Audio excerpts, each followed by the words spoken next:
সকালবেলা থেকে এরকম একটা পচা গরম দিয়ে থাকে, যেহেতু ভাদ্র মাস বলে কথা, লাস্ট গরম যাচ্ছে। যাই হোক, সো বন্ধুরা, আমি চলে আসলাম রান্নাঘরে এসে দেখো আমি নিরামিষ সবজি বসিয়েছি, আর এদিকে আমার সোনামার জন্য মসুর ডাল আর পেঁপে সিদ্ধ বসিয়েছি। আর আমি একটু মুগ ডালও দিয়ে দিয়েছি। এরকম নিরামিষ সবজি হলে না আমার আর কিচ্ছু লাগে না, খুব ভালো লাগে খেতে। তারপর এই দেখো গোটা ধনে আর এই যে রাঁধুনি সসটা নিয়ে এসেছিলো, কতদিন হয়ে গেল, তো প্লাস্টিকে ছিল, আমি একটু রোদে দিয়ে দিলাম।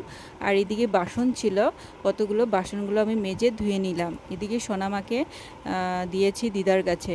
এই দেখো আমার সোনামার জল রেডি, এখন স্নান করাবো। ফ্রিজ থেকে একটু ঠান্ডা জল বের করে আমি খেয়ে নিলাম। এখন সোনামাকে নিতে এসেছি, সোনামাকে নিয়ে গিয়ে তারপর আমি ওকে স্নান করাবো। স্নান করিয়ে নিয়ে এসেছি, এখন জামা কাপড় পরিয়ে দিয়েছি, ওখানেই দাঁড়িয়ে থাকবে, কিচ্ছু করবে না।